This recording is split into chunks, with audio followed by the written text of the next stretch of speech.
You're listening to the Skeptics Guide to the Universe, your escape to reality.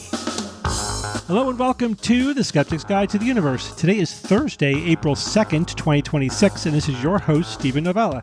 Joining me this week are Bob Novella. Hey, everybody. Cara Santamaria. Howdy. Jay Novella. Hey, guys. And Evan Bernstein. April Fool. Oh, that was yesterday. We're off by a day. Yeah, sorry about that. We I thought we were going to boycott this year and every year that this is our reality. No? What's our reality? The world that we live in where it's impossible to tell what is a prank and what is real. Oh, yeah. You know? Gets harder with AI, that's for certain. Did you guys do you do April Fools? Not for a long time. No. Steve actually burned us out on April Fool's. I did. You I did one epic April Fool, and that was it. It was done. Oh, yeah. Really? Yeah. Yeah. Oh, Really pissed Perry off. Oh, Perry. Oh, for years he burned. Wait. Burned on this one. You're leaving us all hanging. What happened? Well, I tune in convinced next everybody that I was taking a job out of state. And I built it up for like 6 months. And then on the day, on April 1st, I'm like, I got my letter to see if I was accepted for the job. And I sent the letter to everybody. And Perry replied to me angry. And I'm like, did you open the letter? Did you open and read the freaking letter? Because when you open and read the letter, it says April Fools. Oh, He was so freaking he mad. was less than pleased. That's hilarious. Perry was he did not like to be tricked, right? Even if it was something harmless like this, right? It's just totally fun and just among friends. Really? It's not like it was a viral thing or anything, right? Or public. Oh, but he seethed. Or cruel. He said, Steve, I'm going to get you back. I'm going to get you. And for years, he kind of plotted and tried to think of something as good, if not better, but I don't think he ever succeeded. Not that I'm aware of. Oh, boy. Classic. So we've been talking here behind the scenes about favorite colors. And the strangest thing about the discussion about favorite colors is that Cara refuses to accept the idea that people legitimately have favorite colors. So, Cara, why don't you start us off with explaining what the hell's going on here? I'm not questioning your reality. I'm not saying you don't have a favorite color or you don't believe that you have a favorite color. I'm just saying this all stems from like a private show that we did where an audience member asked us what our favorite colors were. And I said that I reject the premise because I get why little kids have a favorite color because they feel social pressure to pick one. And parents want to know what color to make their birthday party and what color to ice their cake. But I think as adults, it doesn't make sense. It's so arbitrary. It's categorical too. I need context. When you say, what's your favorite color? What do you mean? Like, what color do I want to wear? What color do I want to paint my house? What color? I don't know. I think different colors are favorite for different reasons. Yeah, I get that. I mean, that's very practical. It makes sense. But in my experience, however I got there, Cara, right? I grew up in the 70s. You know, my favorite color is orange. I grew up in the 70s. Orange was a dramatically prominent color. Mm-hmm. I've also been obsessed with oranges my whole life. Like, I really enjoy the flavor of a good orange. Would you say it's your favorite fruit and your favorite color? I mean, it is in my top 2 fruit, I would say. Yes. Okay. All right. It's hard because, my taste changes depending on my mood. No. But my favorite color doesn't change depending on my mood. That's an interesting observation. Yeah, yes. So I like orange and it makes me feel good. I literally get a sensation when I'm looking at the right shade of orange. It makes me feel warm. Oh yeah, but don't you have kind of some touches of synesthesia? I don't know. I mean, I've never experienced it anywhere near what the true definition of it is. I mean, I'm not, but I mean, I would think, if anything, Cara, I think it's just conditioning over time. Agree.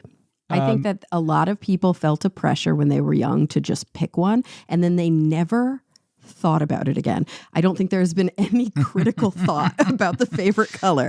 So now it's just this knee-jerk thing. What's your favorite color? Blue. I love blue. All right, well, let me ask everyone a question. I'll go down the line. So, Steve, is there a color that you find more pleasing, meaning that when you see it, it does make you feel something that the other colors don't? It does depend on context.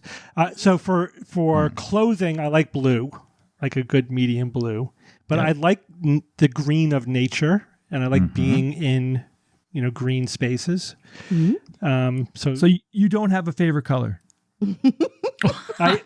Those are my favorite colors. But for other things, I like orange. Yeah, like your oranges. Like I wouldn't want necessarily a green car, but I would rather have an orange car, but I wouldn't want to be in an orange forest. I mean, yeah, that's obvious though. I mean, all right, so I'm classifying you with Kara as not a single favorite color, and you are not declaring that it gives you a feeling. Evan, do you have a favorite color and why? I have two favorite colors. It's a tie. Go ahead. And hunter green, specifically hunter green, and navy blue. And do you feel anything with these colors? Oh, sure. Yeah. They're like jewel tones, so I find those very. I don't want to bring this in, crystalism or crystal therapy or anything. They've always been just very appealing, pleasing colors for me. If I'm at a game board, for example, a board game, and someone asks me what color I want to be, those will be the choices. I'll reach for green or for blue, whichever one's available. It's just how it's always been. Yeah. Okay. And Bob, what do you got? Ecru and puce are kind of nice. Yeah. We're talking the visible spectrum as well, too, Bob. So remember that. Yes. Growing up, it was red. Now it's black. And yeah, of course, I agree. It's contextual. In terms of things like cars and clothes, black and lots of different like electronics and robots. Black is my favorite. What else can I say? It's I don't know why. I don't know. Sense though, isn't black the absence of color? Yeah, I mean we could get technical, but I mean black. I think it's perfectly okay to have black and white be considered just colors and not pigments in this regard, because you could even light. Light. Mm-hmm, yeah, it has to do you with can light. have.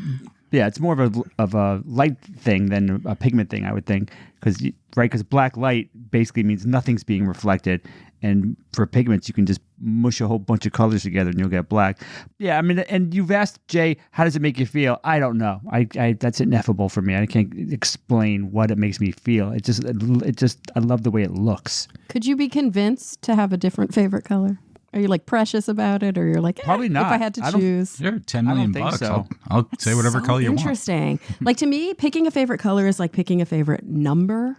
Ooh, yeah, favorite. I got those too, man. Yeah, absolutely. That's so bizarre to me. It's 13 and 666. Yes, 13's one of mine. But they're just it's arbitrary. Oh, no, it's not though, because you think about it. Think 13. People are like, some people are freaked out about 13. There's even a phobia about it. So to me, it's kind of like a skeptical science thing. Like, really? You have a problem with 13? Well, hey, it's my favorite number. What do you think of that? That's kind of like layered in there, I think. Sure. And 666 too. I love all things macabre. So yeah, other things are playing into it. Graham's number, that's my geeky side. A number so big you couldn't write it down, and you would fill the observable universe with zeros. I mean, yeah, that's where I'm leaning in terms of favorite numbers. So, which is not entirely unpredictable for me. Well, I mean, I'm very surprised to be saying what I'm about to say, but I am in the minority here because everyone else didn't, other than Evan, who had a little bit of a feeling. Steve and Bob, you guys like pretty much straight up don't have a feeling or a sensation at all when you are talking about your favorite colors. I have a distinct favorite color and I feel something when I see it. Yeah, to me, it's just not the same as having a favorite flavor, for example, which I know it's hard. That's that's contextual, but like I'm pretty sure most people, if you sat them down and they were offered 8 different flavors of ice cream, they would probably pick one of them pretty consistently. Yeah. Because they like that flavor more than others. It tastes better to them. But like colors don't taste to me. Like I don't care. Yeah. I mean, too, Kara, orange, out of all the colors, orange is tied to its flavor, That's true. Yeah, that's interesting. It is. And, I used to eat the orange Starburst, were my favorite. And I was eating them when I was watching Star Wars. I mean, I got, I got history with orange. But isn't the pink Starburst objectively the best one? It is. I personally like the two citrus ones. I like the lemon and the orange. Lemon's very Jay, I just realized something. Yeah. There are colors that I have some feeling about. You don't like them? No. I absolutely love them together. and it's a fusion of your favorite and my favorite. Black and orange is Halloween. Well, it's Halloween. Bob. It's got to be a Halloween. I am hardwired for that color combination because when I see it, I focus right in on it, and it does give me a feeling, a really good feeling. Like, I don't know, the fall, something about all the activities in the fall. I mean, it's just those two colors together, man. That's just like hardwired for those two numbers. Blue and orange together are the colors of science fiction. They are, and everyone laughs at me when I say that. But if you pay attention to the colors that are used in a lot of science fiction movies, blue and orange actually are used quite a bit, and they work really good with each other when it comes to dramatic lighting for science fiction. Yeah, and even like colors, like the colors on like advanced technology. The blue is absolutely like a blue purple are really, to me, the best colors for that application. All right, Bob, you have a quickie. Thank you, Steve. This is your quickie with Bob. Antiprotons have been made portable for the first time. You guys seen this news item? Researchers at the Baryon-Antibaryon Symmetry Experiment, BASE, recently announced that they've successfully transported 92 antiprotons across CERN's main facility, their site. Now, CERN, we've heard of CERN. We all know CERN. Among its many other accomplishments, apparently it's one of the only, or maybe even the only, factory of sorts for antiprotons. They make them and they can store them. Now, we've talked about antimatter plenty of times, right? Antiprotons specifically, they're identical to regular protons, except they have what? An opposite charge and parity. Antimatter like this is famous, really, for one interesting, fascinating attribute, and that is that it blows up. Whenever it touches regular matter, it blows up. Instantly converts into various types of nasty energies when it comes in contact with ordinary matter. So many people know about that, it seems to me anyway. So now CERN can make them and store them, but studying them is hard to do on site for various reasons. So shipping antimatter, antiproton specifically, to distant labs would be very helpful scientifically, right? In terms of ultra precise antimatter measurements, which we really can't do on site in CERN because of just the various magnetic fields that are all over the place where they're being created. So that you can't measure them with extreme precision. And with those measurements, you might ask, what are we going to do if we have ultra precise measurements? Well, we could potentially finally solve the great mystery of why there's so much matter compared to antimatter in the universe. The standard model of particle physics and even general relativity have no answers for why there is that imbalance. And so it's considered one of the big mysteries of physics. Now, this new breakthrough involved putting 92 of these antiparticles in a truck and driving it around a bit. Now, of course, it was a bit more complicated than that. They stored the antiparticles in a special cryogenic container called, you may have heard of this, a penning trap. Now, for a penning trap, as you might imagine, isolating the antiprotons is key because you don't want it to interact with anything.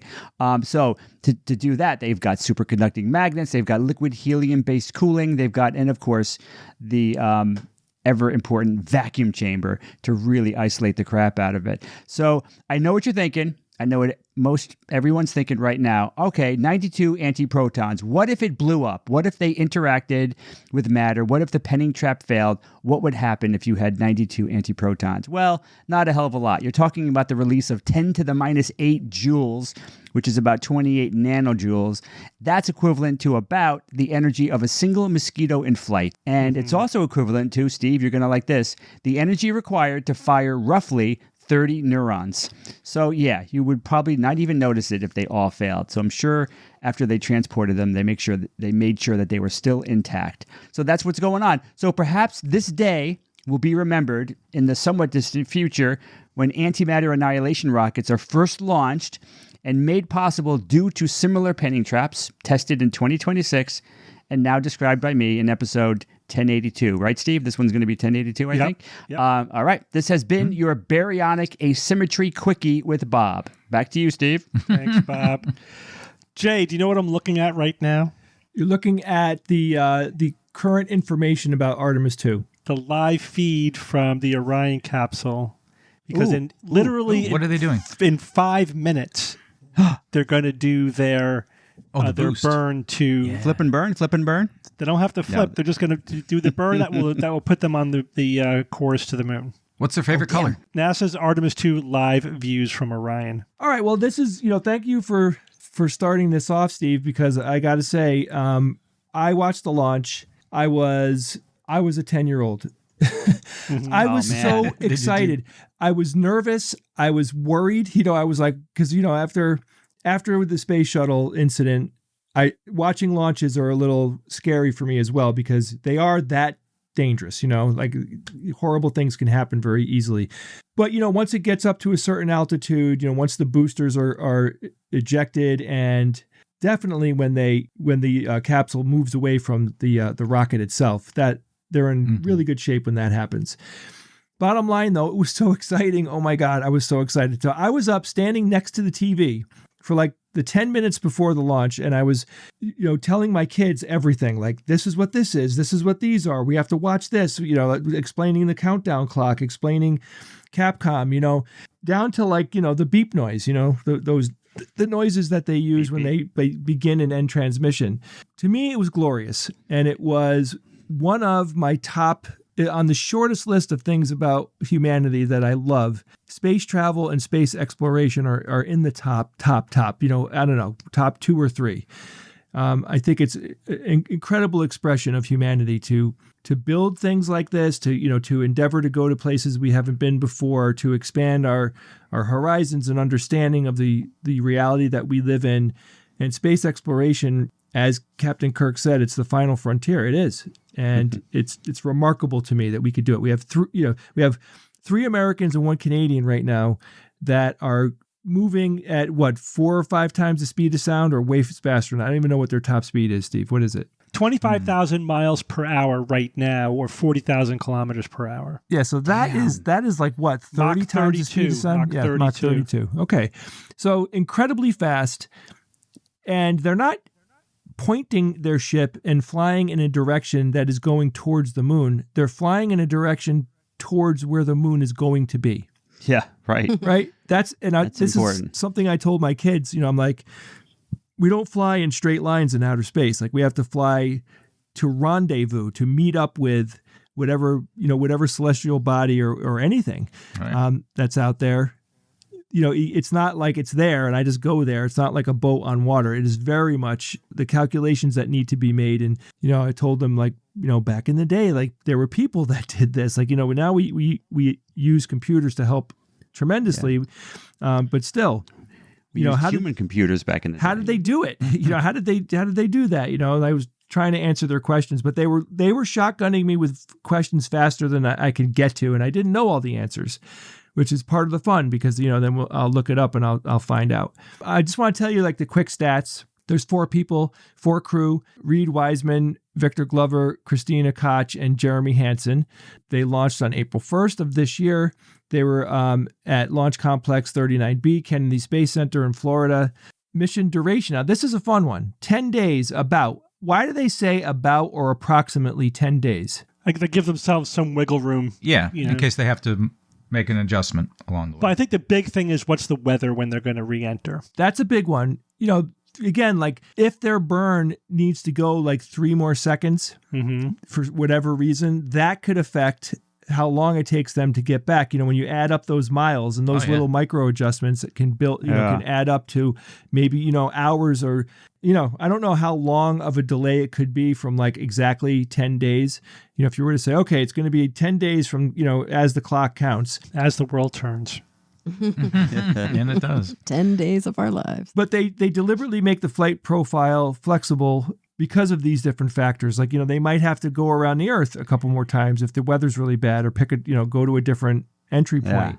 Jay, what's their time zone? They are, that's no, but it's a cool question. It is, UTC, probably. Because their time zone is probably whatever's Florida is, right? Like, that's the time zone that they've been living on. Yeah, Houston. Yeah, I got mission control. It's whatever the time is there. Gotcha. I got a question. Yeah. 10 days. 10 days approximately. Mm-hmm. What are they doing? Are they sitting for 10 days? Is there enough room to get up and walk a little bit? I think they have a toilet. But yes, yeah. They've got. But how much room are we talking about? I just have no idea how much room they have. Do you have the stats on that? All right. Well, Bob, let me start with, what are they doing? Because I really wanted to know, and I did quite a bit of reading on this. This is the first time that the astronauts are going to be flying not only, for the Artemis mission, but this is the first time that they're going to be using the Orion capsule. So they need to test the capsule and everything that the capsule can do.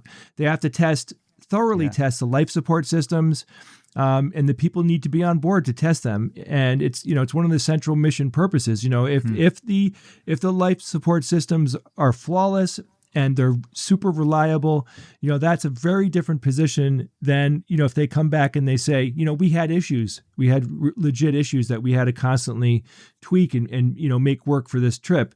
Other things that they're doing, they're verifying Orion's systems that, are they working as designed? Is there anything different about how they function in deep space versus the simulated environments on Earth? Does the crew aboard the ship change the predicted function of these different systems? We're talking about crew procedures, mission operations, performance away, like I said, from low Earth orbit. They have to demonstrate a broad range of capabilities that are needed for future deep space missions, including Artemis missions, right? They're always paying it forward. So NASA describes Artemis 2 as a building from what Artemis 1 achieved, proving capabilities needed for later missions, and early Mars preparation. So they are legitimately laying the groundwork for every single future mission that comes after, and not just the lunar missions, but anywhere they would use. If they have the life support systems and they're really good and everything is functioning optimally, they very well could be used, or the beginnings of the engineering of what they would use for a Mars mission. Right. The cool thing and the giant thing that is blowing my mind is the changes that they made. When you really look into the updates that they made and getting into the details, it suddenly becomes exciting, as if I'm looking at the color orange, Kara. Yeah. So Artemis 1 was uncrewed, and it was testing the SLS, right, which is the rocket. It was testing the Orion capsule, of course, nowhere near to the level of testing when it's crewed, but they tested it to see if it just would do basic functioning, basic mission profile. Does the hardware basically work in space? When they got that confirmation, then Artemis 2 became available to them, meaning that they could send people on it. So now Artemis 2, we have 4 astronauts. They're flying around the moon. They're coming back. It's all about testing the crewed systems, validation of the mission, life support, crew operations, navigations, communications, all of these things in there that the crew is being a huge part of. Now, Artemis 3, unfortunately, was downgraded. It's not going to be the first lunar landing anymore. So under NASA's 2026 update, which we did talk a little bit about, Artemis 3 is now a low Earth orbit test mission to validate systems and operations, which include rendezvous and docking work with commercial lunar landing elements. And all of these things need to be tested before they're going to let them go to the moon and actually do it. Now, I couldn't find an explanation on why there wasn't a test already for this stuff. So I don't know. I'm assuming that hardware is changing and order of events are changing, but I'm waiting for the information to become available. Now, Artemis 4, this is the mission that is identified as the first crewed lunar landing in the updated plan. It's targeted for early 2028.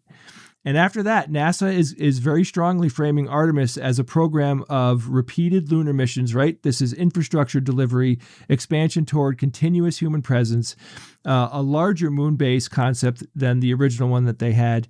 And NASA's March 2026 policy that I'm discussing right now, it materially and explicitly discusses recurring landings, heavier infrastructure, and a path towards legitimate continuous presence. And one thing they said that I'm surprised is that they would only be doing one launch a year. That's pretty serious. I was thinking more like one every 3 or 4 months. So they're planning more like on space shuttle. at least one a year, with a goal of one every 6 months. And that's crewed missions. That's in addition to 30 robotic missions just to land material on the moon. Yeah, so they definitely need to bring an incredible amount of stuff up there. Yeah. So, look, it's all looking good to me from a fan perspective and from a science communicator perspective. NASA has retooled their entire plan. It seems to make more sense. I'm thrilled that they're going to put the time and energy into the moon. It just, to me, it was such a no-duh thing for the last 50 years. We need a base on the moon, and we need to work on our space capabilities there. It finally seems like it's going to happen. Can I share something, Jay, that I was looking up while you were talking? Because Your favorite color? No. Yeah. I do. My favorite thing about this Artemis mission. Yeah. I do remember reading that they have a toilet, and this is like the first time, right? That they have a space toilet. Yes, but the toilet broke, and this is my favorite part. Okay, so within hours of launching, the fan in the toilet wasn't working, and that was necessary for peeing in the toilet. You could still poo because they had a different waste collection system for that, but peeing in the toilet would have been impossible. And so a mission specialist, and it's pronounced Cook, Christina Cook, she noted the issue. She reached out, and I'm going to, if you don't mind, I'm going to perform the two sides of this conversation. It's a very short conversation. Do it. And the cool With the thing about beeps in between. I get to perform them because it's between Christina Cook, who is a mission specialist, and Amy Dill, who is mission controls Capcom. Cool. Two women. I love this. Okay. Are you sure you don't want me to be one of these people? Nope. It's going to be me. Okay. So she reaches out and says, right, that the toilet's not working. What do we do? And they give her instructions for how to fix the jam in the toilet fan. And then she comes back, Christina Cook comes back and says, Houston, integrity, good checkout. Beep. Happy to report that the toilet is go for use. We do recommend letting the system get to operating speed before donating fluid, and then letting it run a little bit after donation. We are cheers all around, and we will do that. That was a real conversation with mission control. That. Love it. Cheers. You bet your ass they were cheering all around. Yeah, right. And by the way, Integrity is the name that the astronauts gave to their Orion capsule. Oh, nice. So Houston, integrity, good checkout. Yeah. Good. Love it. Nice. Toilets go for use. Let it run before donating fluid. Donating fluid. So, Bob, you asked about the Orion capsule. It's 60% larger than the Apollo command module. 330 cubic feet of habitable volume, 690 total cubic pressurized volume. Habitable. It has, they're burning right now. I'm just listening to it. They're burning for the moon right now as we're recording this. Neat. Yeah, so it's they have a toilet, they have exercise equipment, they have sleeping areas. So it's they describe it as like two minivans worth of interior volume. 2 minivans. Okay, I can relate to that. That's not bad. That's not bad. 2 6-person minivans? Yeah, I don't know. I've been in minivans with you guys. With the gear in the back, Bob. We've been in minivans together many a time. Would we want to be in a minivan together for 10 days in space? God, no. Well, it's two minivans. 2 minivans. Oh, yeah. Kara, I love seeing so many women at Capcom. Yeah, it's so cool. Yeah, that's this great. is so cool. I was busy yesterday. I couldn't see the launch. It was kind of a bummer. I could not get away. But and this is great. But for me, though, the launch where they're going to actually land and walk, that's the one where I'm going to be losing it, I think. That's going to be an order of magnitude more exciting. It really is. And we got to do something special, guys. They're planning, when is the tentative plan for 2028. Oh, that's not fun. But we don't have to worry about it. we're the thing is, Bob, I got to just set expectations now. Yeah, it would be awesome if we went and saw the launch and did something or whatever, but it's so unpredictable whether the launch is actually going to happen on the dates that they give. Mm-hmm. Oh, yeah. If you're dedicated to see that launch, you got to be flexible. Yeah. Yeah. Or retired. So my kids asked me two smart questions. They first asked, they were like, why did they launch on April Fool's? This was my son. Why did they launch on April Fool's Day? Like, don't you think that that's just playing right into the hands of the idiots? Mm-hmm. Oh, my God. And we saw TikTok videos where they actually mentioned it. Oh, so yes. But hey, that's the window, man. You got a window. You got to respect it. And then they asked, how do we know when? How do they pick when it goes? Like, why couldn't they just do it the next day? And I had to explain launch window to them. And it wasn't that hard. And the other cool thing was explaining to them, when the rocket goes on its side and is going more sideways than it is up, right? Mm-hmm. It very quickly, there was a video of a jet flying overhead and the pilot goes, look out the right side window. And they got to see the launch and you could see it arcing almost immediately. Oh, yes. Yeah. I saw that video. That was, can you imagine seeing that from a plane? Holy crap. It was a cool thing to explain to my kids. It's got to go sideways a lot more than it's got to go up. Mm-hmm. Did you tell them launch windows can be a pain? I told them like, they. It went over Jay's head. I get Evan. it. No, it didn't. No. I'll tell the kid. Have the kids tell Window you. pane, Jay? Come on. It's a different kind of pain. Oh my God. We were just saying today or yesterday, Ev, that you are the king of dad jokes. I appreciate that. He's the That's pun high, master. high praise. You could hear him pronounce it differently, spell it differently with his voice, couldn't you? You're right. You could. Oh, interesting. All right, so good luck to the astronauts. Good luck to Capcom and everything over at NASA that are driving this effort. And they're on their way, guys. They're leaving Earth orbit and they're going to the moon. Yep. You could watch the live feed where you could see the curved surface of the Earth, almost as if it's a globe. Or a disc. Yeah, but Steve, I guess you didn't notice, Steve. I see the curved shape of the so-called Earth, but I also see a black on the right, and I don't see stars. So obviously this is a fake. What? Yeah. I don't see any stars. It's just black. They forgot to add the stars. I guess Bob, a Schubert's quick not side yet. note, Yeah, when you're sorry, going what? down that path. So, Olivia got home from school yesterday and today, and today in particular was the day. I'm like, so did your science teacher say anything about the launch to the moon? No, I know what the answer was going to be. It's a definitive no, because he would, he's not going to make that mistake twice. But he didn't say anything, and I'm just turning it over in my head. You have a science teacher. You have 10-year-old kids. You Right. could teach them this stuff in such a way where they would be raptured. Oh my God! Oh, yeah. You could make them be so excited about this. I would have just. And he the said 10-year-old? nothing. Nothing. It's a putz. Yeah. It's a putz. Yeah, it's a putz. Unreal. All right, Kara, is artificial intelligence going to help us sort out this science replication issue? That was the hope. And I think I don't think we can say no, it's not. I think we can only say not probably, well, definitely not right now and possibly not anytime soon. So there is a write-up in the New York Times by a friend of the show, Carl Zimmer. He's been writing about replication in science apparently since 2011. Wow.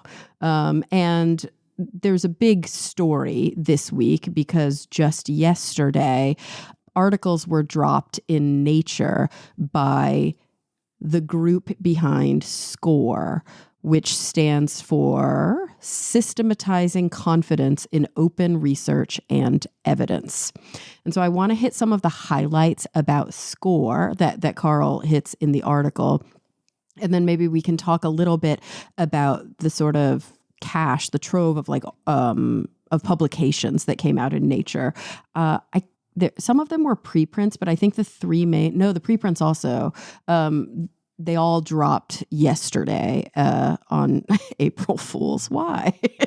See, they didn't have a launch window. They could have pushed that back by a day, but I guess they chose not to. Okay, so let's talk a little bit about SCORE. This is a really interesting, massive, very massive undertaking. Okay, so SCORE was funded by DARPA, which is the U.S. Defense Advanced Research Projects Agency, and it involved, it was a collaborative effort involving 865 researchers. They ultimately published 3 main papers in Nature, along with 6 additional preprints, but there are dozens of other papers that sort of collectively tell these stories.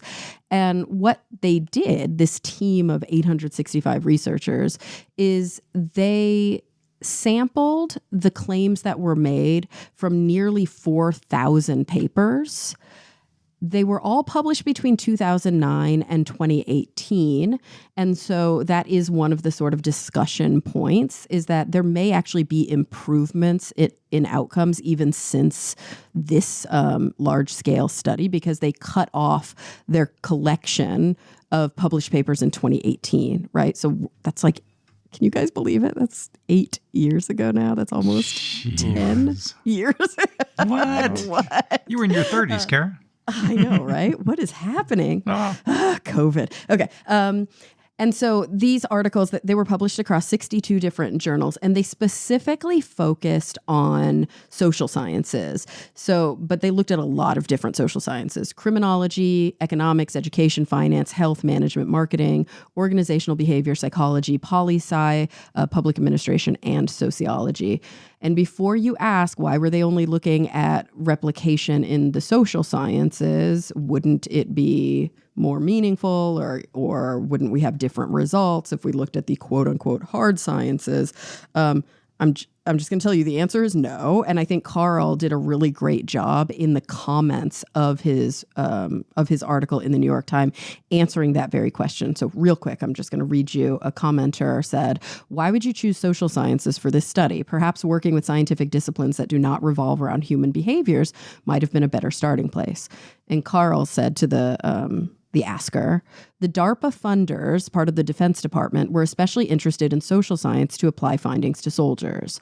Also, the social scientists had been working on these issues far more than researchers in other branches of science, so they already had the tools to use in such a big project." And then when people said, no, but it should really be stressed that this is only looking at the social sciences, I expect that natural science studies would have much higher replicability.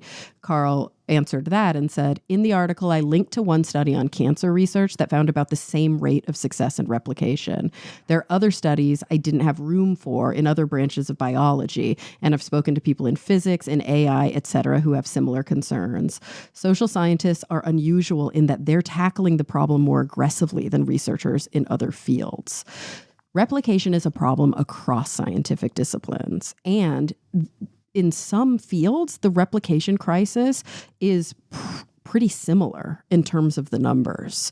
So I think this assumption that just because it's a psychology study, that it by definition is not replicable, or it's less replicable or reproducible, I think is actually not a very good assumption. And the literature is not. The literature is showing us that we have this problem across fields that you would think would be sort of resistant to these types of problems. So to answer your question, Steve, one of the components of this huge endeavor did specifically look at how well can we predict sort of these different aspects of replication. How well can we predict if a research study is going to stand up, hold up to the test of time? And I'm being very careful with my wording here because another big component of this study is what is the difference between reproducibility and replicability and robustness.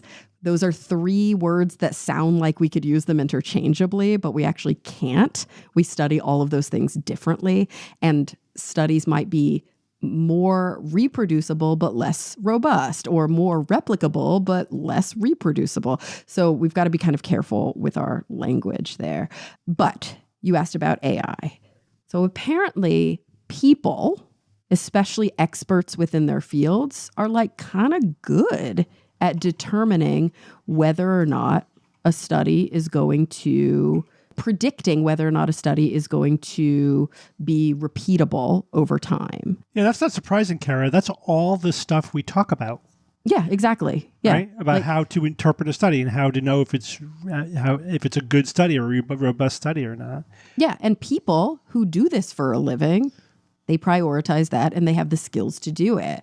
So in the top line, they basically say that humans can forecast replication success with reasonable accuracy, but machines, and specifically they did look at synthetic markets, macro score, and A+.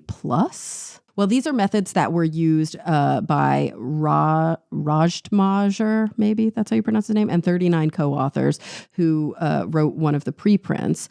And they found that none of the three methods that they used were consistently effective at predicting which claims would replicate successfully or not.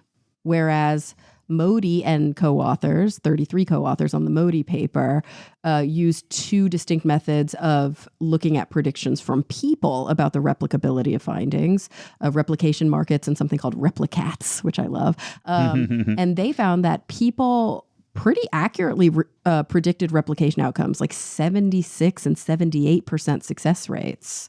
But that these basically these AI, these machine learning approaches could not point to a study and say this study will be able to be replicated versus that one, at least not with any sort of consistency. So are you guys interested in the difference between the three things? Replicability, reproducibility, and robustness? Of course. Okay, we'll do a quick. Yeah, it's important. I know what the difference is. Yeah, you do. Okay, so reproducibility. What do you think that means, Bob? Quiz time. Other researchers having the same setup will have the same results.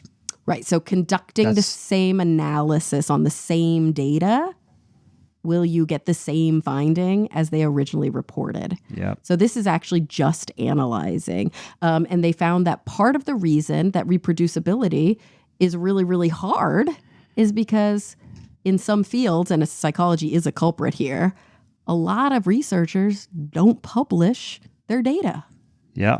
So if you don't have the original data, and also not just the original data, but the code that was used to analyze it, when you go to analyze it later, you're going to have to basically make up a new way to do it, or you're going to have to pull data from databases or from other sources. And that's why they find that in situations where they don't have that original data and code, these were reproducible at like 11 to 38%. They were really low. But when the original paper had both the original data and the code, we're looking at like 77 to 91% reproducibility.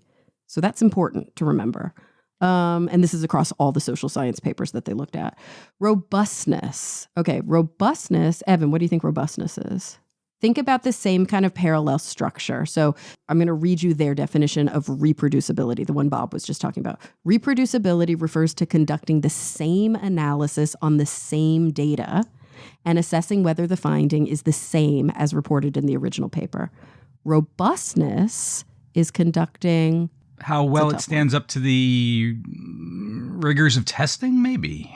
It's about using different analyses that, because in science, there's not just one way to analyze data. You can ask the same research question and come to a different answer because you did a different analysis, even though both of those analyses are valid for that research. So that's what they were looking at here. They were like, what if we use alternate but reasonable analyses on the same data? And they found that there was a lot of uncertainty and that these numbers were not always great. Let's see, 34% of independent reanalyses revealed the same result as the original finding. 57 revealed the same result with a tolerance range 4 times the size. And then when it comes to how they drew conclusions about this study, like the big picture takeaway, 74% of analyses arrived at the same conclusion as in the original investigation. 24% came to no conclusive result, and 2% came to the opposite conclusion. Oh, that's interesting. I know. Oh. And then the final one is replicability. That is when you're testing the same question in new data and assessing whether the findings are similar to what was reported. And that's what I think many of us think we're talking about when we talk about reproducibility. It's can a new group come along and ask a similar question or the same question to that study and collect all new data, all new subjects? Do we have the same findings? And we also talk about exact replications, which means you did the exact same protocol. You didn't change anything about the methods. Right. Which is impossible to do when the methods aren't very clear. Right. And so that also becomes a problem. But here we found that in this study of 164 papers that they looked at for these kinds of replication attempts, 49% were replicated successfully.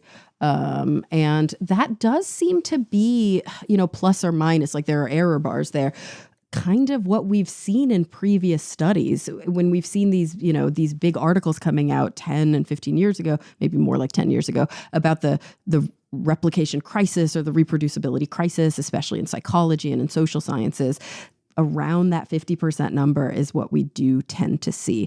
But what the authors or I guess all the participants of SCORE want to underscore, didn't mean to say it that way. Of course you did. Is that research, this is a good quote from the actual press release from these folks. Research is hard, and in some ways, the hard work begins after making a discovery. A tremendous amount of effort is needed to verify and have enough confidence in new discoveries to build foundations for further discovery. There is no single indicator of the repeatability of evidence or research credibility more generally. There is substantial opportunity here for innovation and development of indicators to assess credibility, to diversify our understanding of how trustworthy findings are established. I think we have to be careful not to use a single indicator and say, oh, that lab couldn't reproduce their findings, therefore their findings are null and void. That's not always the case. But as we increase sort of journal standards, right? We want pre-registration to avoid p-hacking. We want the full raw data to be published in appendix. We want all of the coding that was used to be published and a really kind of clear method section with not just the methods for how the data were collected, but also the methods with how they were analyzed.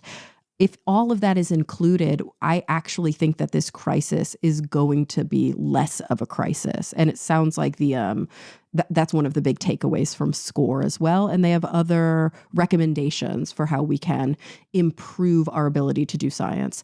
And again, going back to the thing I said at the beginning, they were looking at research from 2009 to 2018. We're already seeing changes, especially in these social science journals where the kind of level of scrutiny is more robust in these large journals. Mm-hmm. But also, don't think this is a social science problem only. This is a science problem.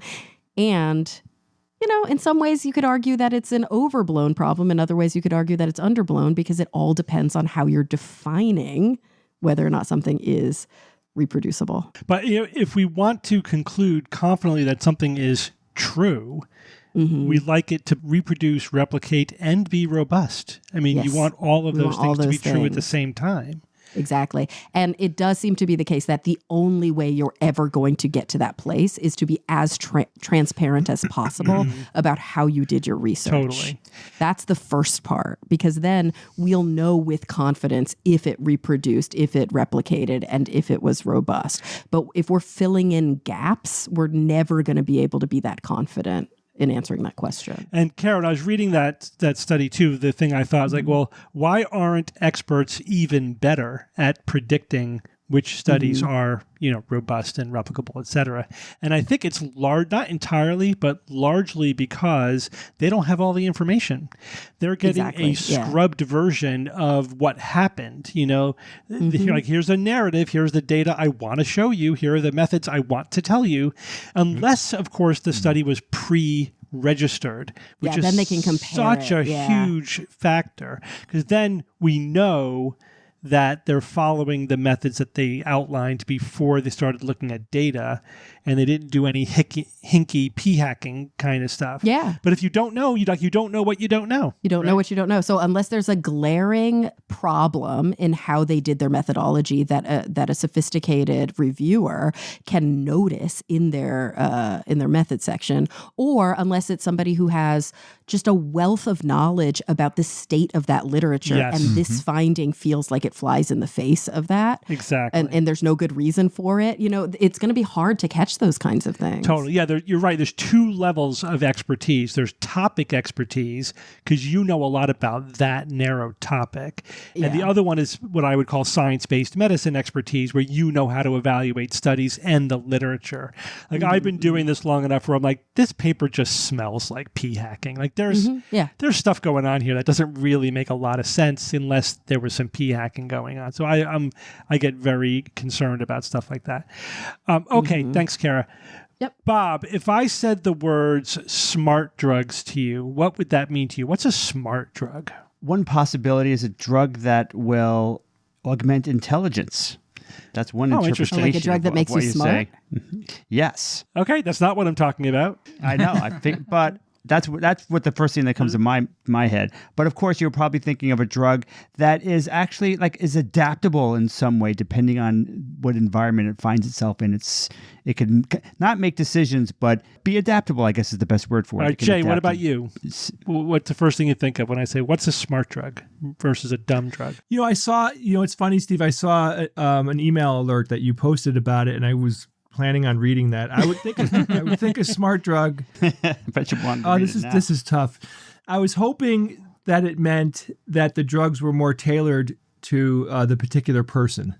That could be an effect, but that's not what is narrowly meant by a smart drug. Does it change its behavior depending on the environment? Nope. Okay, I don't know. I was wrong too. What about you, Kara?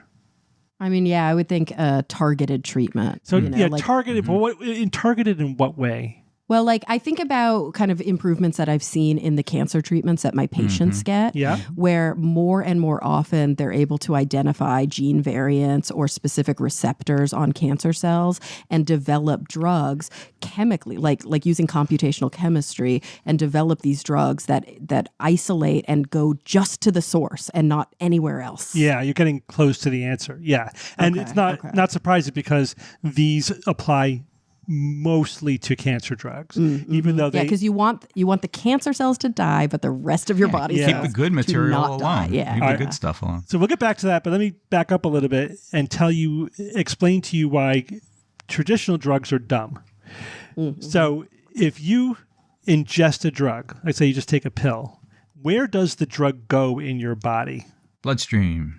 Yeah. then Everywhere it where? can, depending on the Everywhere. size and Yeah, the basically, solubility of the drug. The short answer is everywhere. Yeah. Everywhere. Although we do talk about compartments. There are compartments in the body where the drug will distribute more or less, depending on whether the drug is more fat soluble or more water soluble, or whether it can penetrate certain privileged compartments like the central nervous system. Right. So if you want to get one level, so the short answer is pretty much everywhere. The one level deeper answer is that may be distributed more in some compartments than in others, or be excluded from some compartments in the body. But basically, they just diffuse throughout the body wherever it can go. Yeah, wherever it chemically. fits, basically. Yeah. Yeah. Which has a lot to do with just whether it's water or or fat soluble, whether it's protein bound, things like that. And also just how big the molecules themselves are. Yeah. That's a big one with the blood-brain barrier. Yes. Yeah. But that's it. It just diffuses based upon basic chemistry. It doesn't know where it's going. So even if there's one cell population in the body that you're targeting, you're bathing every cell in the body with that drug, or maybe most of the cells. That's why they're dumb. But what if we could send a drug to just the cells that are the target of the drug? That would be a smart drug. That's great. Right. And we do have that We do. in a smart, There have dumb been, way. yeah. We Yeah. do. But now I'm going to be talking about a news item. I'll tell you how we have smart drugs and how they're maybe about to get smarter. In fact, they may become programmable drugs. And that sounds even more provocative. All right. So one of the current method that is being used, especially with chemotherapy, right, is called antibody drug conjugates, or ADCs. Now, these use monoclonal antibodies. You remember what those are? Monoclonal antibodies are essentially a technique for making a whole bunch of antibodies that are identical to each other, hence monoclonal. They're one clone, and they therefore have affinity towards one target, one antigen, right? So you could essentially conjugate a drug with an antibody that attaches to a biomarker on a target cell. Make sense? Yep. Especially if that target cell is, say, a cancer cell. You have a biomarker on a cancer cell. You conjugate it with a chemotherapeutic agent that goes just to those cancer cells and not to healthy cells. So it delivers the drugs to the cancer cells. This is why if you've ever known somebody who had HER2 positive or estrogen receptor positive or progesterone receptor positive breast cancer, they can get more targeted treatments that often have fewer side effects than somebody who has triple negative breast cancer. Right, triple negative they is get the worst. brutalized by their chemo, and they actually often will call that first line treatment the red devil. And why chemotherapy is often a target for this, because this is the context in which we push toxicity of drugs to their limit, right? Because the stakes are so high. If you have a terminal cancer, that's and you're going to have a horrible death due to that disability, pain, drugs, and then death, probable death because of that cancer. You would tolerate a lot of toxicity from drugs that could treat that cancer, right? And just sort of the risk versus benefit ratio is just different calculation, and chemotherapy is basically designed to be more toxic to cancer cells than to healthy cells, enough more toxic that you can get to a lethal dose with less of an effect on healthy cells. But still, you're going to suffer some cells, like your hair follicles, are going to suffer more. So you're going to lose your hair. You might lose some of the mucosa. Quickly. So. And that's for the dumb chemos. That's for the chemos that just target like mitosis. It's going everywhere, but it's more deadly to cells that are replicating quickly, and so cancer cells are more susceptible to it than healthy cells. But if we could get a chemotherapeutic drug to just attach to cancer cells, oh yes, please. I mean, that is the holy grail, right, of chemotherapy. Yeah, but it's hard because cancer cells are smart and they look like regular body cells. Yeah, it's hard. You got to find something targetable on those cancer cells. And again, some cancers are more targetable than others, depending on the subtype and everything. Yeah, like even if you have an estrogen receptor positive cancer, like in some ways you're lucky because you get to take chemo that's targeted to the estrogen receptor. But in other ways, you have to go through early menopause if you haven't yet. Yeah. You have to take Lupron and other drugs that just completely knock out all your estrogen. Yeah. And you never get to take estrogen again because otherwise it'll feed your cancer. Yes, that's right. Yeah, it's still pretty gnarly, even though it's targeted. So it would be great if they could target not just the estrogen receptor, but only the estrogen receptor on cancer cells. Only the cancer cells, yeah, right. That would be huge. That? So that's what the ADCs are about, but they have some limitations. One limitation is that because they're big, they can only penetrate so deeply into solid tumors. Right? So they can't get all the way into the tumor. They also can only carry so much drug with them. They have some limitation on the amount of drug. And they're also not as selective as we would like, so there is some off-target drug delivery. So now we have a new study looking at another technique. Instead of ADCs, these are DDCs. These are DNA drug conjugates. Now how this works is they have DNA strands, and the strands themselves are used to target desired biomarkers on the cells that we want to get the drug to, and then deliver their payload to those desired cells, like cancer cells. And the DDCs have an advantage over using antibodies to target cells. The DNA strands do, because this is what they developed. You can target multiple biomarkers. So you take a DNA initiator strand, which is what will initiate the endocytosis of the drug capsule into the cell, right? So now this is what will trigger the release of the drug in the cell. That's the DNA initiator strand. You split that up between different biomarkers. And now only cells that have both biomarkers will get both halves of the DNA initiator strand, which will then click together, turn on, and cause the drug to be delivered to the cell. That is genius. So now you have a system that works like programmable operations. Theoretically, you can combine different DNA strands with a either or and or not or whatever. Like only if this then, there's a bunch of if then statements like a computer program.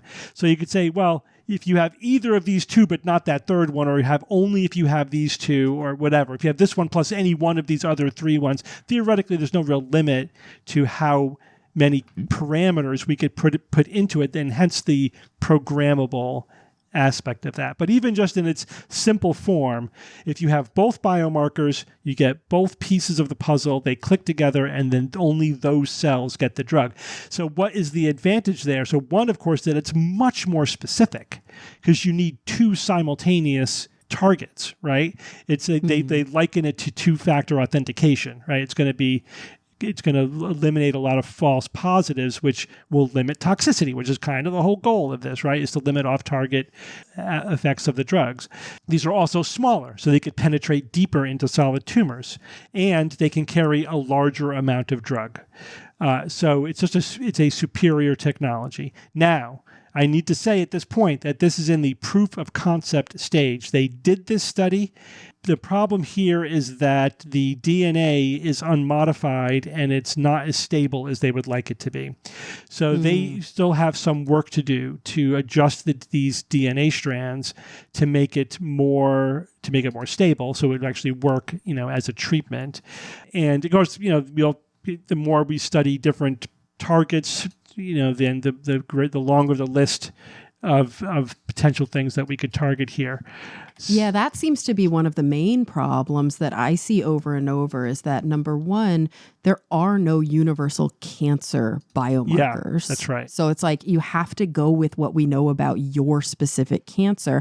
And then not all of your tumor cells have the same biomarkers, homogeneous, I guess, as we would hope or we would think they are. And then this is the worst part. You develop resistance. Yeah, you could. Cancer is very smart. It continues to evolve. Yeah. So when people are like, oh, they can no longer, they're no longer responding to that chemo, so they have to start a second line treatment. What's actually happening there is the same thing. Well, I guess we could use an analogy to what happens in antibiotic resistant infections. The cancer is literally evolving to no longer die in the presence of that chemo. Right. That's why you got to knock it out right away. You can't. Yeah, that's partially why treat earlier it, yeah. is always better. Removal is always better. Yeah. And that's why most people who have stage 4 metastatic disease, if it's stable, it's whack-a-mole for the rest of their lives. That is how they are treating their cancer. Now, the researchers also tested mechanisms to amplify the drug delivery,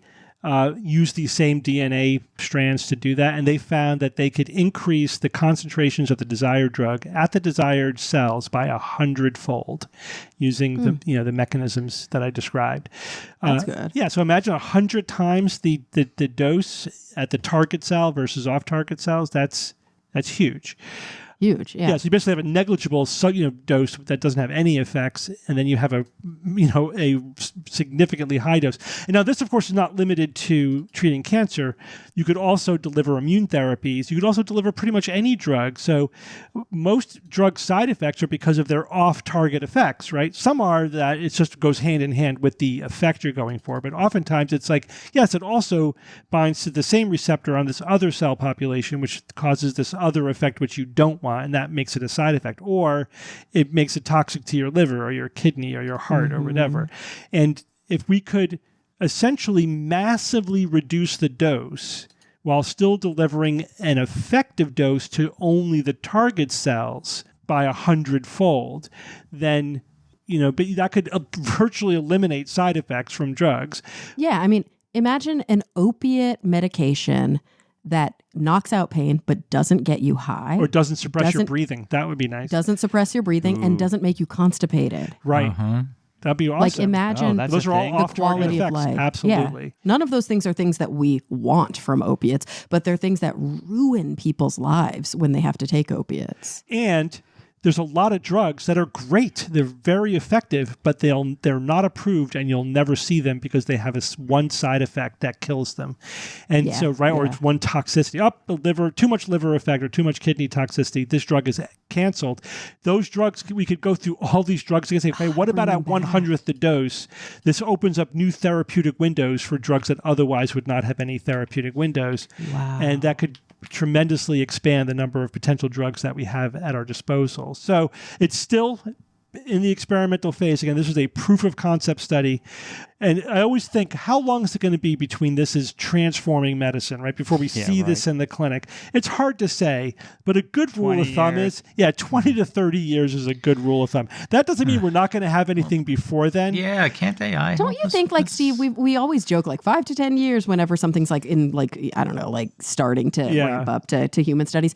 But I have patients who, by the time they have failed out of their different lines of treatment, there's already a new treatment. Yeah, but those are treatments that were in the experimental stage 30 years ago, Kara. That's true. That's my point. True. Whereas but even with CRISPR and with these fast track ways CRISPR to was the develop these fastest. drugs. CRISPR was basically 10 years instead of 20 to 30 years. But then you add to it the computational chemistry piece with AI. Yeah.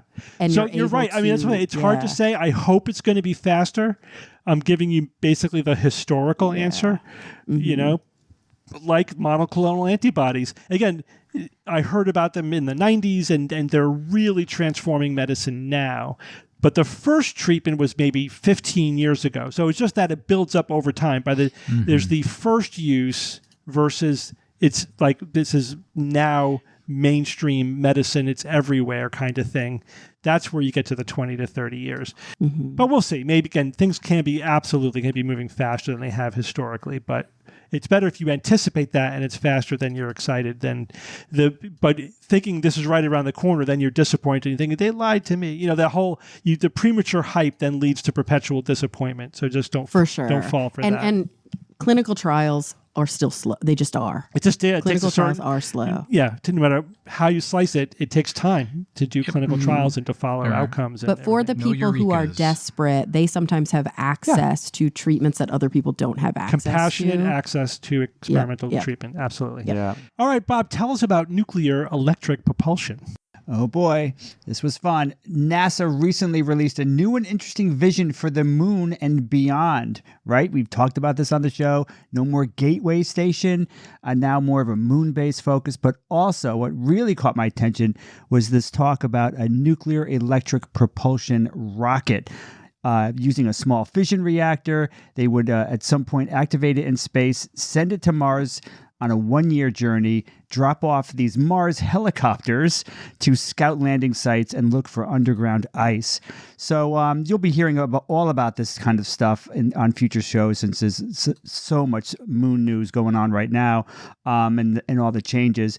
So yeah, you're going to be hearing about this, I'm sure. But my focus today, and probably more in the future, is predictably on the plans for this new nuclear rocket, which is supposed to head to Mars during the December 2028 window. And if you know anything about launch windows, as we've mentioned earlier in the show, you know they don't slide. That window comes and goes, and there's no delaying it. So regarding that specific deadline, Steve Sinecor, Fission Surface Power Program Executive at NASA, said, "The scope must bend around this deadline. This will be the first mission in a sustained cadence, not a one-off. It's a pathfinder, not a blueprint." NASA Administrator Jared Isaacman said he described SR1 Freedom as 70% solution to prove that it works. Okay, so this is a demo, right, guys? This first one that we're going to see is a demo rocket that's using specifically already existing technology. That's how they have a prayer of getting this out in 2028. So it's existing technology. It's a demo. So they're going to start small and simple, which is fine. They want to have, when they're done with this piece, a flight-proven hardware. They want to have a launch precedent. They want to have a workforce. They want to have an industrial base. They want to have all of this stuff ready to go, so that when they scale it up and do more launches and do more with it, all these foundational components will already be there. So you might be asking, if you're familiar with nuclear rockets, what's a nuclear electronic propulsion, and what about nuclear thermal? Because I used to talk about the nuclear thermal rockets that they were working on with the Draco program. What's going on with all that stuff? So why did they pick nuclear electric? So nuclear electric uses a reactor. It's a nuclear reactor, whether it's fission or fusion, and that generates heat. That heat is converted to electricity, and then that electricity powers electric thrusters, right? And those thrusters can accelerate a propellant like xenon. So you may be familiar with ion thrusters. That would fit this bill. But there's also Hall effect thrusters. There's magnetoplasma dynamic thrusters. There's all sorts of types of these electric thrusters that would use nuclear, that could benefit from nuclear electric propulsion. Now, if you've heard about ion thrusters, you might remember what they were saying when they were really in the news. They have very, very low thrust. Take a piece of 8.5 by 11 paper, put it on your hand. That force, that pressure you feel, that's the thrust you would get from a common ion thruster, especially one that's based on solar panels. It doesn't have a nuclear reactor powering it. So extremely low thrust, but it's additive. So over many days or weeks, it builds and builds and builds. And long after chemical fuel would be depleted, this thing is keep building, and you can get velocities far exceeding what we can over using chemical rockets. And you could also, with very little mass, you could also change trajectories. You can go to multiple planets. You can do things that chemical rockets just aren't really able to do. So nuclear electric propulsion is super efficient. It's super efficient mass transport in deep space, and it also works where solar power becomes weak, because you get out to Jupiter, the strength of the sun's rays at Jupiter is like 4% what we feel here. So solar panels are not going to be helping much. So for deep space, nuclear electric propulsion, it would be fantastic. Conversely, nuclear thermal propulsion, that's where the reactor directly heats the propellant. Okay, say like hydrogen. And then that you heat the hydrogen, that hot gas expands and it's expelled out of the nozzles, similar to a conventional chemical rocket, but better in many ways. You could think of a nuclear thermal rocket as more of like a true nuclear rocket in a sense, whereas nuclear electronic propulsion is more like a nuclear power plant that's driving these electric thrusters. So that's one way you can look at it. So a little bit more detail about these NEP, nuclear electronic propulsion design they're going with. It's going to be 20 kilowatts, which is, it's pretty good. But for a demo, it's fine for a demo. We would want a lot more eventually. It's using low enriched uranium dioxide. Uranium and uranium dioxide. So one interesting aspect of this plan is that the reactor is going to be mounted away from the spacecraft on a boom. Why do you think they're doing that? Why would they put the reactor away? Radiation? Interference, some kind of interference. Well, the radiation is going to fry electronics, so you want to separate the reactor from any of the electronics. And that would also apply for if people were on this, which they're not going to be on this. But you want to keep people away from that radiation as well, too. But is that far enough away? Yeah, the boom that they're planning for this would be safe for the electronics. That's not too hard to figure out. But for people, you'd have to really take it seriously for if people are going to be near this. But this is definitely not going to have anything to do with people at this demo stage anyway. But then also this the reactor is going to have a power conversion system, right, to convert the reactor heat into electricity. That's a critical component. The other critical component that you might not realize is radiators. They're going to have lightweight composite and titanium radiators. So these are space radiators. They're the thermal management on these type of craft are critical, right? Because you think, you're in space, it's really, really cold. But I mean, you've got a lot of excess heat caused by the electronics and the propulsion system. And you would think that, the heat's not a big deal because you're in this cold, you're in a vacuum and it's really cold. So you could just easily just dump the heat into the minus, 200 degrees, whatever in space. But heat transfer is a problem in space. It's a huge problem. There's no atmosphere out there. And if there's no atmosphere out there, what does that mean? What are you missing? There's no heat conduction. There's no heat convection. So the only thing you have available is releasing the thermal energy that's building up and going to destroy your craft. You release it as infrared radiation. So these radiators are critically important, and they're especially important on a nuclear electric propulsion system. So these radiators are going to be big, and it's so big that they may even be a downside. But those are critical components, and if you see any mock-ups for this ship, you'll see those. So that's what the plan is. They're going to launch this thing in 2028 if it's ready. Send it to the Mars, dump off some technology to get some information using those cool new helicopters that they have on Mars. But so what's going to happen in the future? So we got 20 kilowatts now. That's the SR1. That's the demo. That's the proof of concept. In the 2030s, they're talking about anyway, seeing a ship that's more on the range of hundreds of kilowatts to even megawatt scale nuclear electric reactors. That is big. That is epic. And we've never seen anything like that on a spacecraft before. So what are these going to do? These reactors are going to also probably power the lunar and Mars infrastructure, but that's out of scope for my talk. I'm going to talk about the rockets. So for the rockets, what you're going to see is if we had if this works well and we have reactors that are at the level of hundreds of kilowatts or even megawatts, what you're going to see is essentially deep space freight trains. You could have rockets that can carry 100 tons of cargo to the moon, for example, a lot of cargo, more than that even. They'll be super efficient. In terms of propulsion, it'll be the most efficient thing in space, but not super fast. That's, nuclear electric is not super fast. That's just one of the trade-offs. If you compare it to other nuclear technology like nuclear thermal, it's just not going to be as fast. What about getting people on this super reactors that have up to megawatts of power available? So what are we going to see? Is that even possible? Like I said, they're going to be super efficient, but they're going to be also relatively low thrust. So there is talk, though, Steve, you mentioned this as well when we were talking about this. They're talking about a hybrid architecture using hybrid. It's a hybrid. Chemical and nuclear electric. So basically combining the benefits of both of those. So if you need some quick thrust or quick strong thrust or maneuvering, you could use your chemical rockets. But then for the sustained push over the weeks and months it's going to take you to get to Mars or wherever, then you could use the high efficiency nuclear electric stuff. So that's kind of what they're thinking.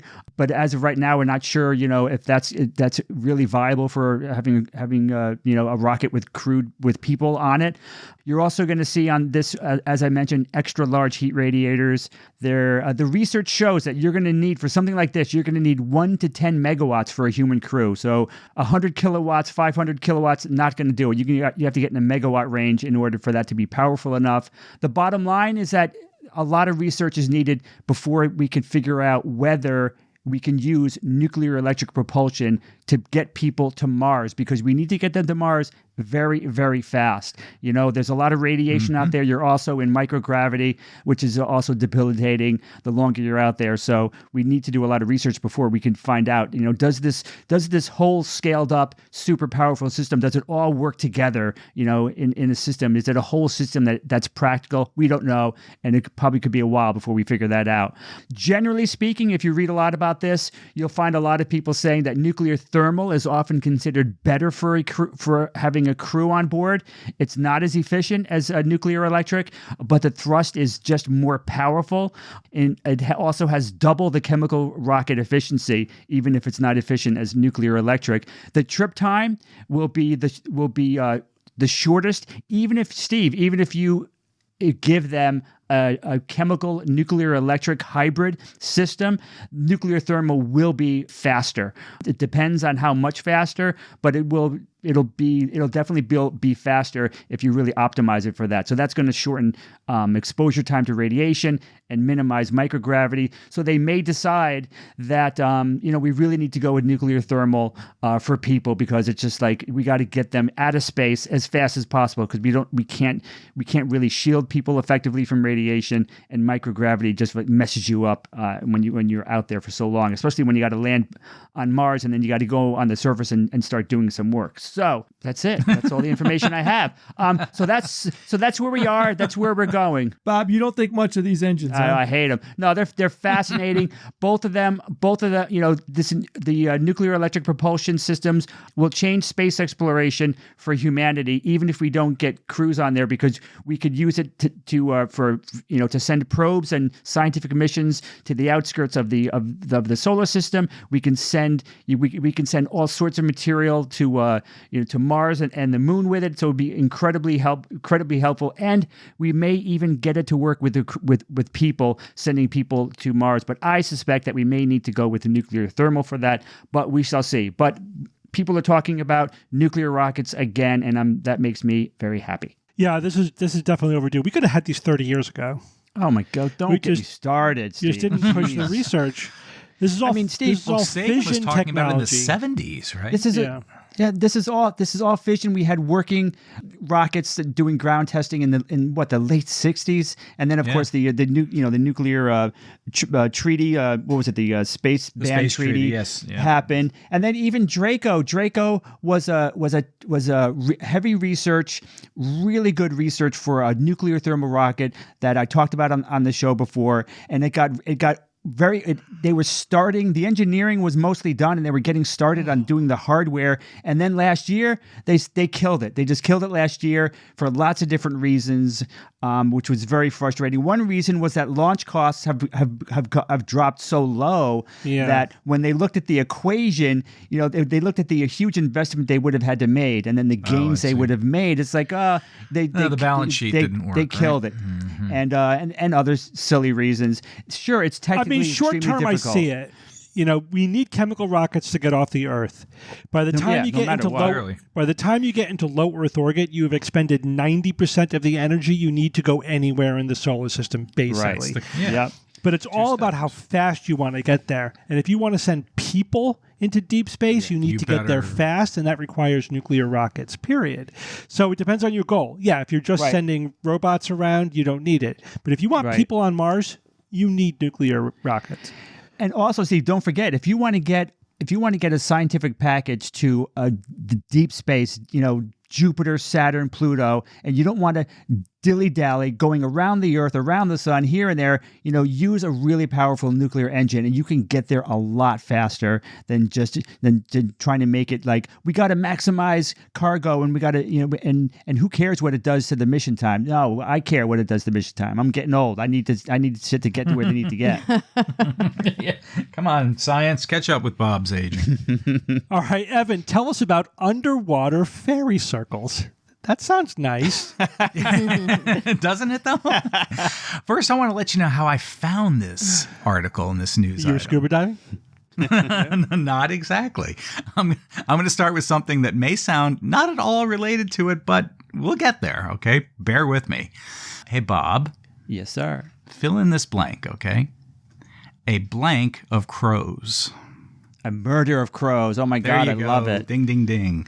I love one of my favorite memes. It shows two crows on a bench. It says attempted murder. I love that so much. There's another one. Crows drinking drinks all lined up, and they call it the crowbar. Nice. Jay. Yeah. Fill in the blank. A blank of lions. Isn't it a pride? It is a pride of lions. Very good. Very good. Hey, Kara. Mm-hmm. Fill in the blank, okay? A blank of fish. School. A school of fish. Very good. These are easy. All right, Steve. Steve, you get the hard one. Okay. But it's with birds, so maybe not. Oh, I bet he knows it. Blank of owls. Parliament. Yes. Parliament. Oh yeah, man. We had we went through our phase many decades ago of like memorizing all of these awesome animal grouping names. They're so Bob, creative. don't harsh my mellow. Don't take away my... Okay, whatever. But Parliament of Owls is one of my favorites. That's a really good one. So perfectly appropriate for owls. It is. I think my favorite is a dazzle of zebras. Yes, the dazzle nice, zebras. yes. That's a good one too. And there are so many good ones. You can look them up.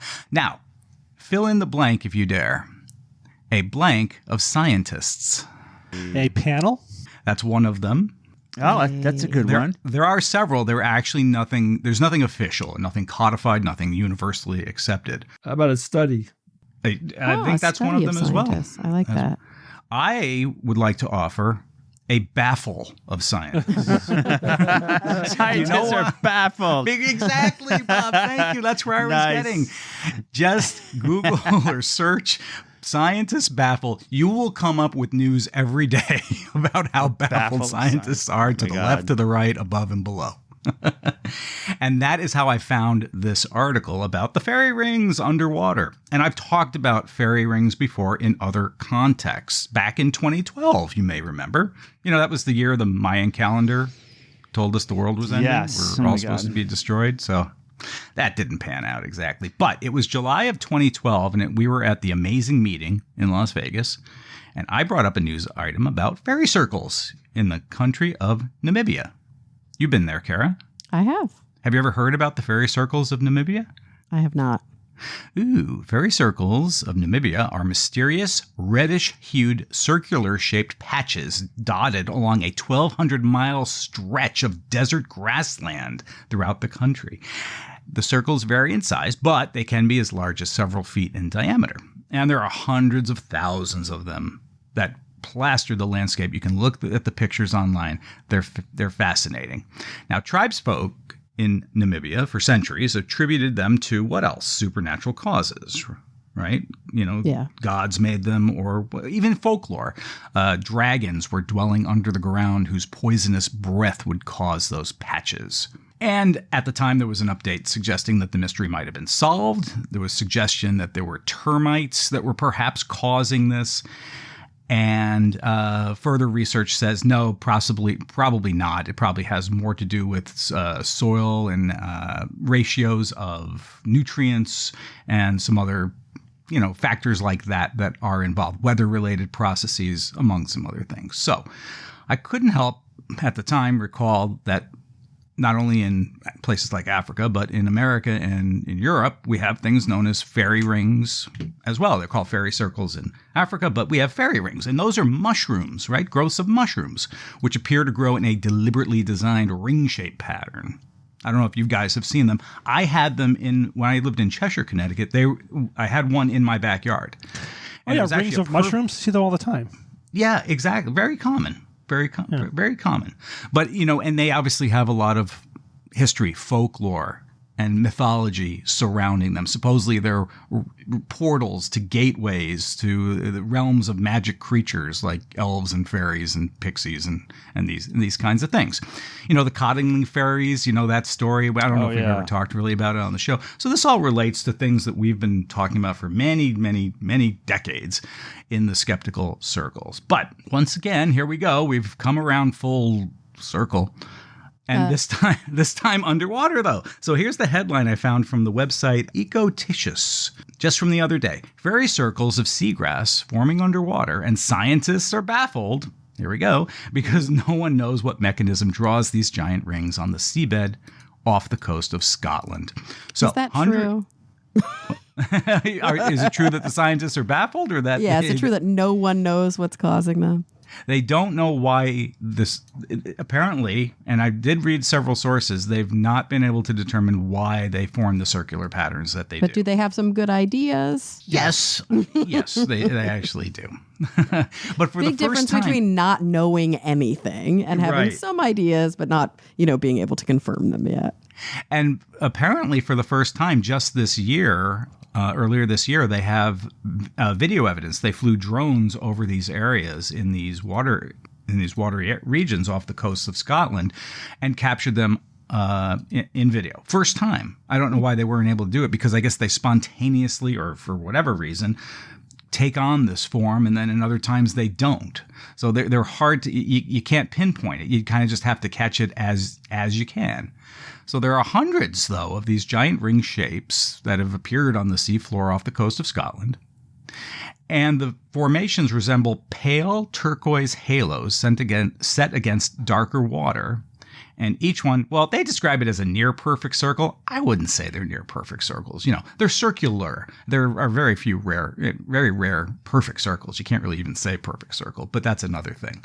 But they're living seagrass meadows.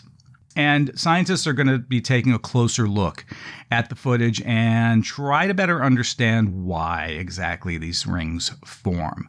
They were filmed in the Sound of Barra, that's Barra, which is a shallow channel on the outer, Hebrides. Am I pronouncing that correct? Yeah, Hebrides. Hebrides, yeah. Thank you. Mm-hmm. Kara, I refer to you for all things Scottish because I think you've been there more than anyone. I've been there a lot, but don't ask me to pronounce anything that's written in Scottish, like in Gaelic, or is it?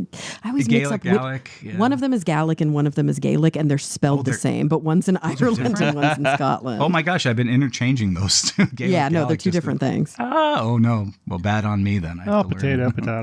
Exactly. First time such seagrass circles have ever been recorded. They also refer to them jokingly as seagrass donuts, but locals and others call them fairy circles of the water. The rings are made of common eelgrass. Didn't even know there was something called eelgrass. Zostera marina, which forms dense meadows in shallow, sheltered bays. And in the Sound of Barra, those meadows carry intricate circular patterns that echo similar formations seen in the Mediterranean, off of Denmark, and near the Isles of Sicily in England. So, Researchers have linked similar rings to a mix of factors that include changes in sediment, toxic hydrogen sulfide building up in older plants, and the way seagrass spreads outward from a central patch while older shoots in the middle slowly die back. So those are some of the things that they are looking at as to why and how these organized patterns occur. Plants do tend to help each other at close range and then compete for space and nutrients across larger distances, which can naturally create rings, stripes, or leopard-like spots in vegetation. And in practical terms, though, the seagrass meadow, they work quietly in the background of everyday life, and they are very important to nature and preserving the ecosystem. Certainly with other fish and animals, birds, they help protect low-lying coasts, and they help prevent erosion and other storm damage-related events that occur. Their leaves slow the water, allowing particles to settle, which can improve water clarity and even reduce contamination in seafood. So seagrass is a part of our blue carbon system. And it does need to be studied more closely. It needs to be preserved because there was a time back in the 1930s in which the seagrass, which was abundant, for many reasons, human activity mostly, became so damaged that they weren't sure if it would really ever come back. And it is coming back, but it is a slow process. It's not fully restored to the levels we were seeing practically 100 years ago. So a good opportunity for scientists to take a closer look at this for the benefit of ecology and the environment, learn more about them, and bring more awareness to people about them. There you have it. Yeah. All right. Thanks, Evan. Thank you. Jay, it's Who's That Noisy time. All right, guys. Last week I played this noisy.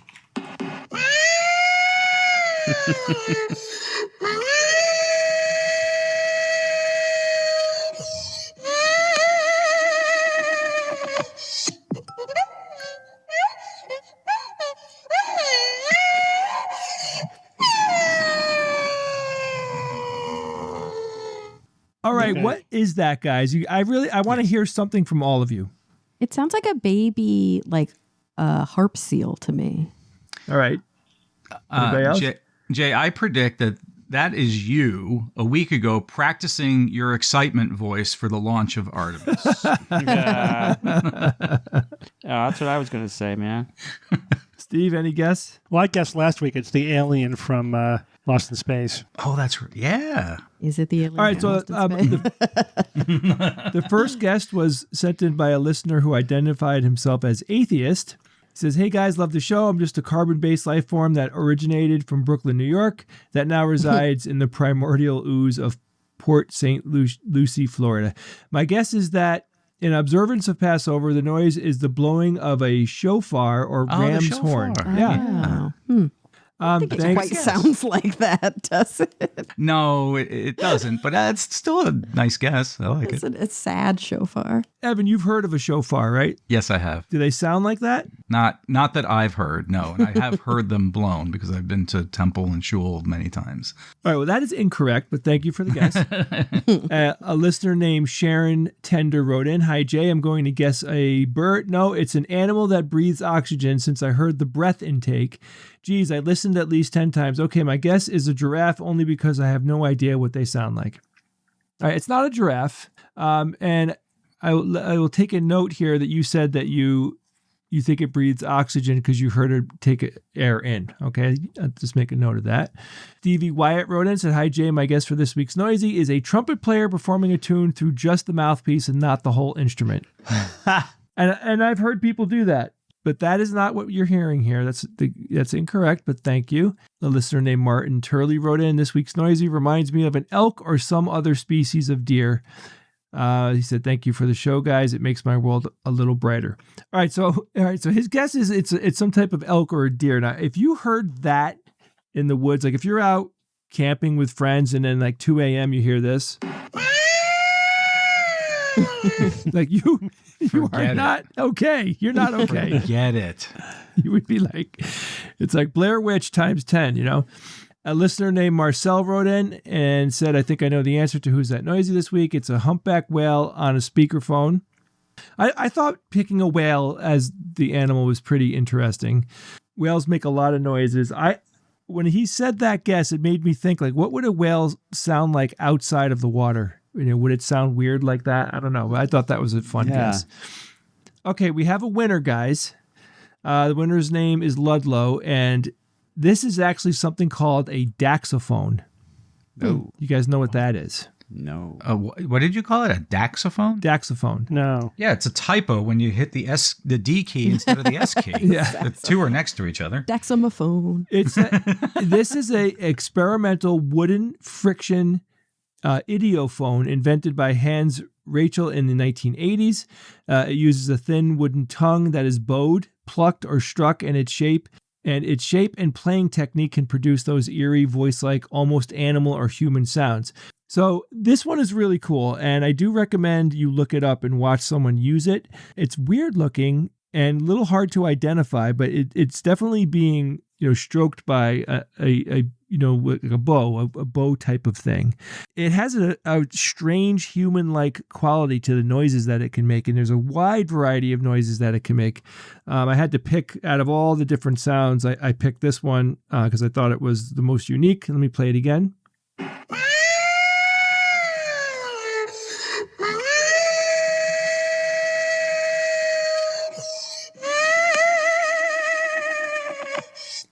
Very cool instrument. I'm surprised it's not used in horror movies more. Maybe it is, and I didn't realize it. But anyway, very cool. Thank you, Ram, for sending that in. I just never heard quite anything like that before, so I appreciate that a lot. I have a new noisy. This noisy was sent in by a listener named Tomaz Modzilwetsky. I'll never not be there. Okay, here is the new noisy for this week.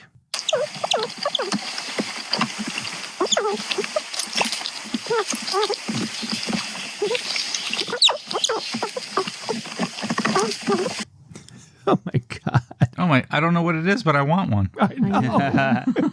That one's less freaky, probably because it's a baby. That's my guess. Oh. All right, so if you think you know what this week's noisy is, or you heard something cool, you got to email me, guys, if you hear something cool, because it really helps the Who's That Noisy segment flourish. Email me at WTN@theskepticsguide.org. And just as a reminder, the name of the segment is Who's That Noisy? It's not What's That Sound? Or what the heck is it? Who said that? What the heck is it? People write in the funniest names for this segment. Yeah. I have a guess for WTF. So Dr. Carl, right? This is Australia. A very accomplished science communicator from Australia who we've met many times. We've shot videos with him. Oh, he's fun. He is very funny. Very smart guy, by the way. Steve will be playing a promo that he made for us for this week's show that will talk about the Australia Nauticon conference that's happening in July. If you're interested in learning more or you'd like to buy tickets, you can go to theskepticsguide.org, and we have an events button on the homepage that will take you to all the tickets that we have available right now. G'day, Dr. Carl here, letting you know that I will be appearing at Nauticon 2026 from July 23rd to the 25th at the Sydney Masonic Centre. What is a Nauticon? Well, it's not a convention, but it sort of-ish, kinda. It's an interactive festival of ideas and games and audience participation by the Australian Skeptics and the whole crew from the Skeptics Guide to the Universe, which is the #1 skeptical podcast from the USA. The tickets are selling fast, with some types having already sold out. So jump onto nauticoncon.com or skeptics.com.au to find out more and book your place while you still can. Bring your brain, bring your mates, and I'll see you there. Peace, love, mung beans. Byes. I'm going to do a quick name, not logical fallacy. This question comes from Theo, and he writes, an addicted listener since 2006, and Patreon supporter for many years. Your recent discussion about Lyme disease reminded me that I've often thought that I don't know a handy term to cover common cases that seem to have a lot in common with what in formal logic is called undistributed middle term, namely the conclusion that shared properties argue for a strong link, even a shared identity. When there is sequence, we have post hoc. Some cases are pareidolia. Some cases are of Texas sharpshooter fallacy seem close. Is there a more general informal term, though, one that would help explain, for example, a lot of conspiracy theories? For example, the elders of Zion hold secret meetings. These powerful figures are holding secret meetings. Therefore, ... Theo. All right, so you guys understand the question. What is the informal logical fallacy when you use some, let's say, superficial or limited similarity between two people or groups or things to argue for a deeper connection? Is there something like an illusory connection or something like that? I think it's simpler than that, to be honest. Oh, really? I mean, you can always slice and dice, these informal logical fallacies, this lumper splitter kind of thing. But I just think this is all a false analogy. Right. Yeah. Right. That's what we mean by a false. That's what you were getting at. That's what we mean by a false analogy.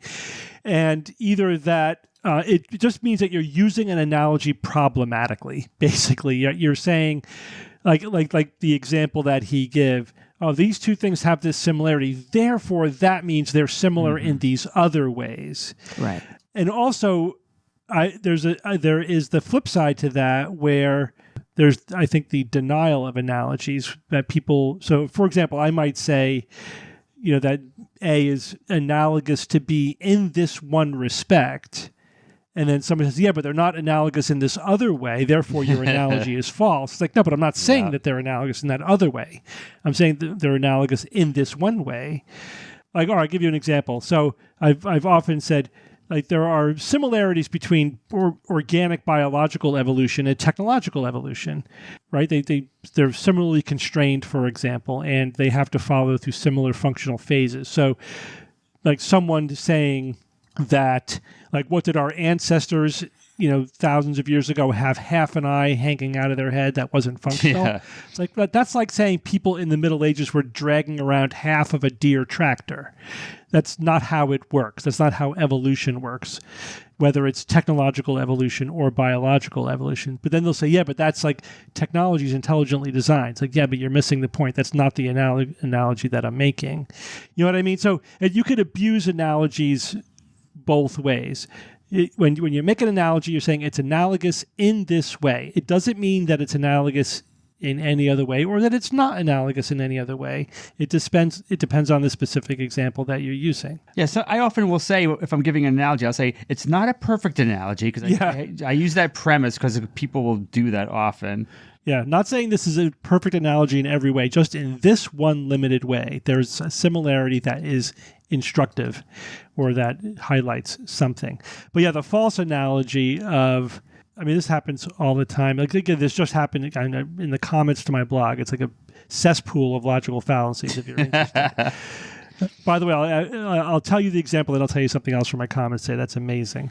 But one person was saying, oh, you pick and choose which studies you believe to. So that's the same as, this anti-vaxxer picking and chooses studies that to listen to. It's like, no, he's cherry picking studies.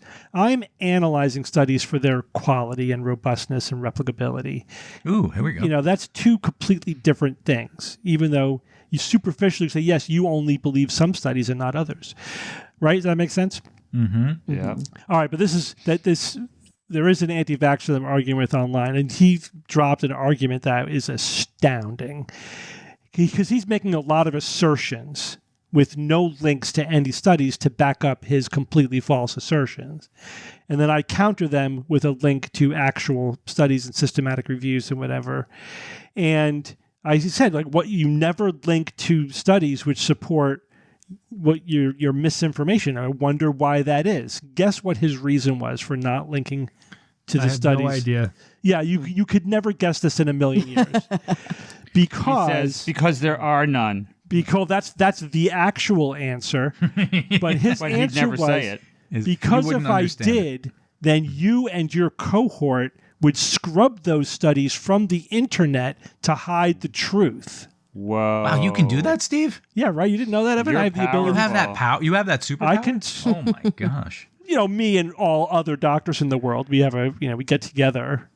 online. Yeah, and we go, cabal. oh, Wow. I read in the comments of my blog a link to this study showing that vaccines are not safe. We all now have to scrub it from the internet. Okay. Yeah. What the hell? That is That's a different level of That's a different delusion level. right Yeah.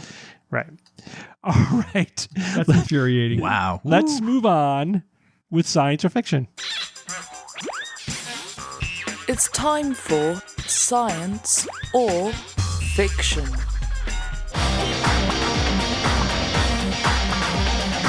Each week I come up with 3 science news items or facts, 2 genuine and 1 fake. Then I challenge my panel of skeptics to tell me which one is the fake. I have a theme this week. The theme is corals. Corals are Nice. fascinating. Corals. Corals. That's cool. That's What so TV cool. show is that from? That's The Walking Dead. Walking Dead. Walking Dead. Coral. All right, what show is coral used as like cool? That's SpongeBob. SpongeBob, very good. Oh, very good. That's so coral. All right. Here we go. Oh, let's bring that back. Item number 1. Corals are actually colonies of tiny animals known as polyps, each of which is similar to and closely related to jellies.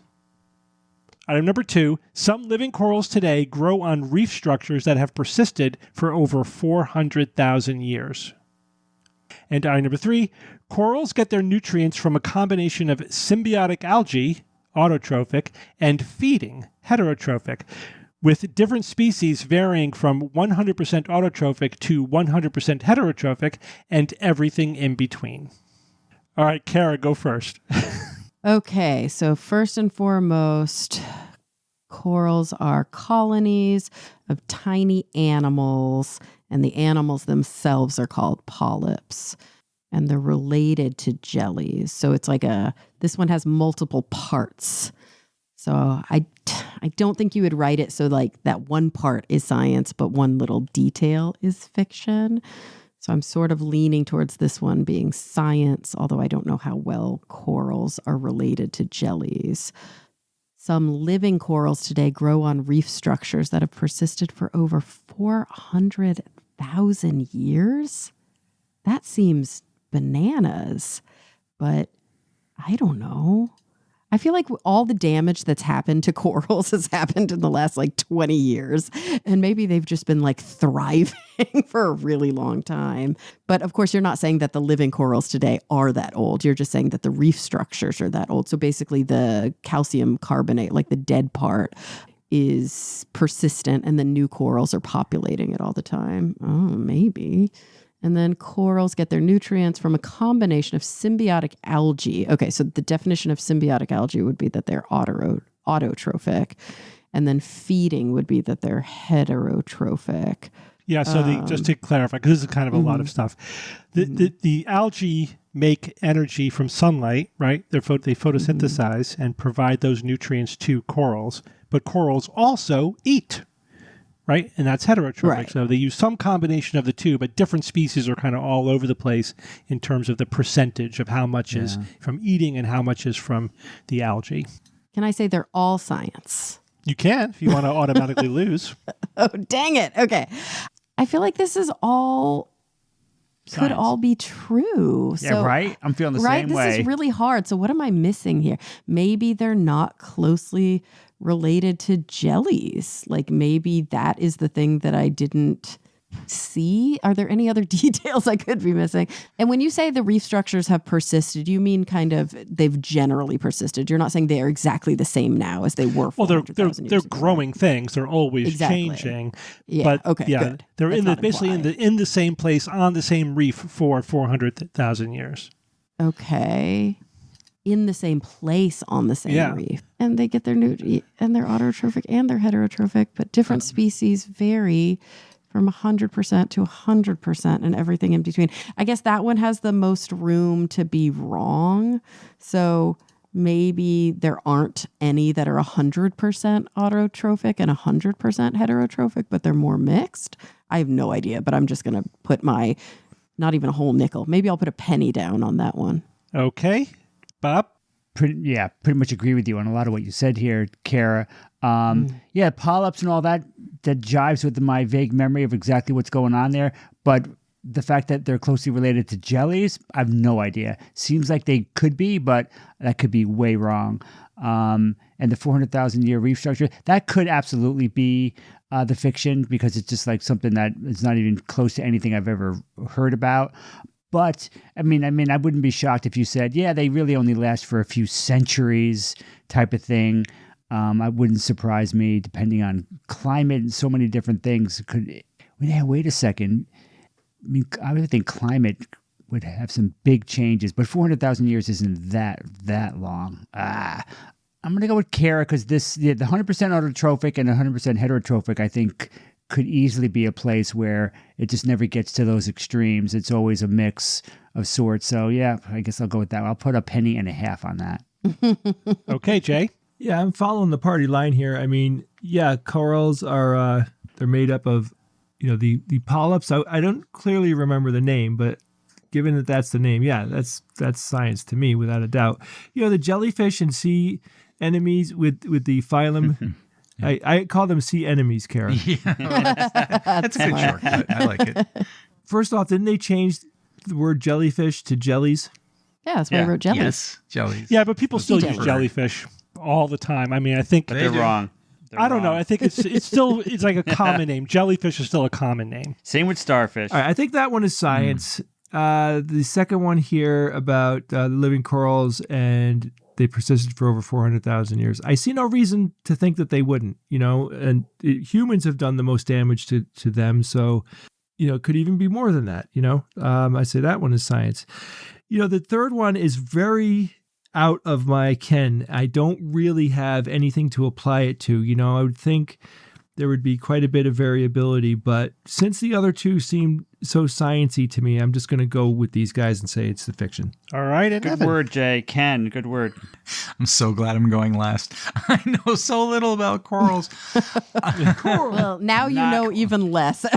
Not coral, Evan. Not coral. Not coral. As in not coral. Related to jellies, huh? That's neat. I mean, yes, I knew about the colonies of tiny animals known as polyps. I also recall that. But like everyone else, the jellies comparison, okay. And then the 400,000 years of structures, sure. Don't they make artificial structures as well for coral to grow on? Is that an effort to restore coral? They put things in the ocean specifically that it can grow upon.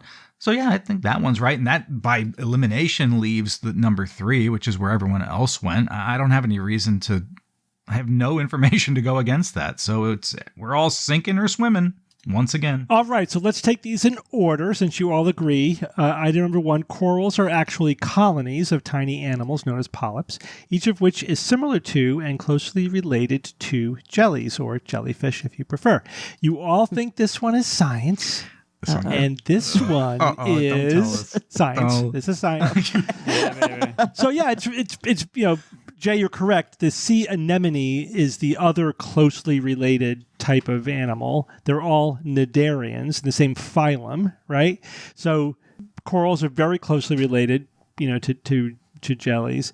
In fact, if the coral is just a colony of these little polyps, right? But each polyp kind of looks like a little jellyfish, right? If you look closely at it. Yeah. And in fact, obviously, jellies did not evolve from modern corals, but they share a common ancestor. And that common ancestor was probably something that was attached to the ground that had polyps, right? And one of them, the polyp detached and remained free swimming. And that's a jellyfish, right? That's it. Oh. And in fact, they're one of the earliest and might be the earliest mobile animal. The first animal to not be attached to the ocean floor. May have been jellyfish, yeah. So are we descendants of jellies? No, they're in a completely different phylum than we are. All right. But that's pretty cool. Very. All right, you guys have heard the joke with Franz like this, who needs anemone? Oh, God. I haven't heard that in a long time. Really bad. I love that so much. That's a good one, though. In that genre, that's a good one. All right, Let's go on to number 2. Some living corals today grow on reef structures that have persisted for over 400,000 years. Coral. You all think this one is science, and this one is also science. So you guys again backed your way into it. You saved us, Kara. So reefs are basically, as Kara said, that's what's left behind by corals, right? So you think of corals on the surface, as they grow, they leave behind these structures, these calcium carbonate structures. That's the reef, and some of these have persisted for very long periods of time. There are some individual corals, like the corals themselves, may be thousands of years old. It's like the living coral is continuously been growing for 8 to 10,000 years. But the reef structures themselves go back 400 or more, maybe even 500,000 years old. Although that doesn't mean that the corals on top of them have been continuously growing for that whole time. There may have been some times when they were dying back, for example, depending on changes in climate, etc.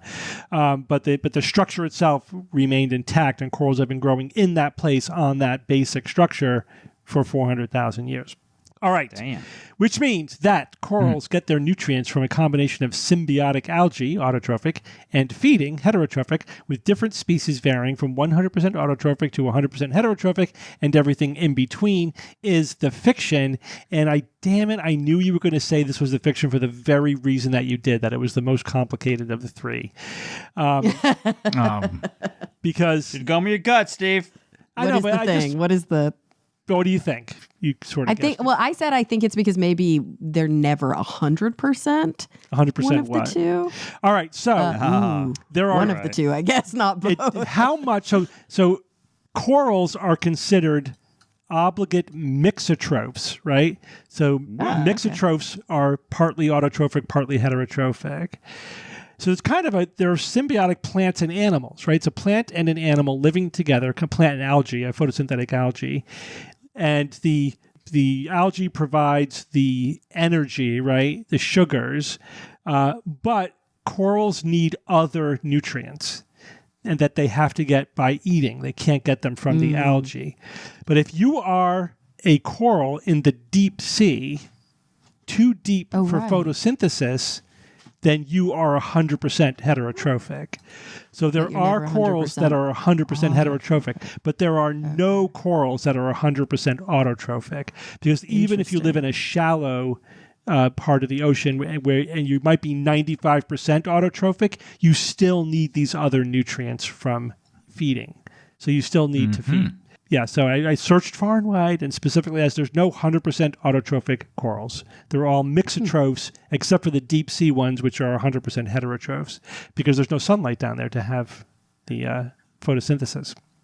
But that's cool that they get they're both plants and animals, basically. They get their food from both photosynthesis and eating. That's very cool. How many other things do that? I guess Rocky, doesn't Rocky kind of do that? Carnivorous plants do that, I guess. Do Venus flytraps do that? Ooh, that's interesting. Oh, do they eat flies for its nutrient? That's a nutrient source for them. Yeah, they don't do it for shits and giggles. For our amusement. And there's other ones. There's like pitcher plants. There's a lot of plants that are carnivorous. Oh, yeah.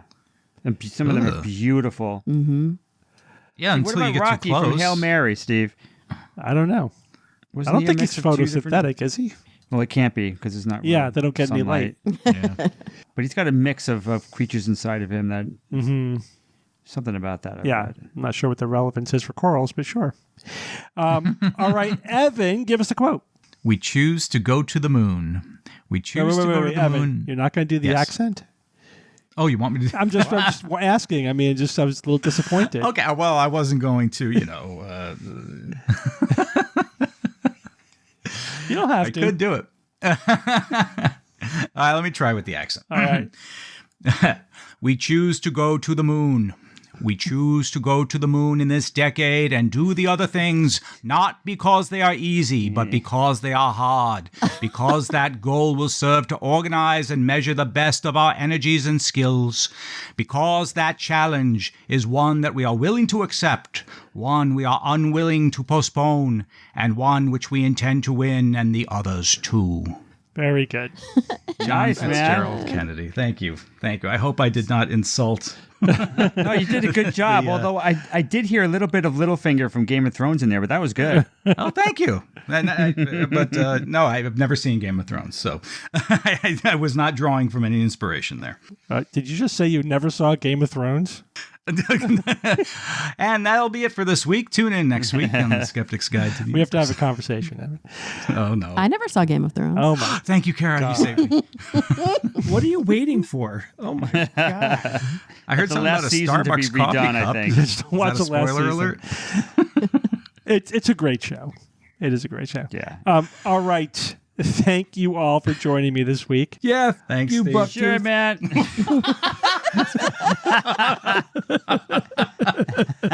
Please leave that in. And until next week, this is your Skeptic's Guide to the Universe. Skeptic's Guide to the Universe is produced by SGU Productions, dedicated to promoting science and critical thinking. For more information, visit us at theskepticsguide.org. Send your questions to info@theskepticsguide.org. And if you would like to support the show and all the work that we do, go to patreon.com/skepticsguide and consider becoming a patron and becoming part of the SGU community. Our listeners and supporters are what make SGU possible.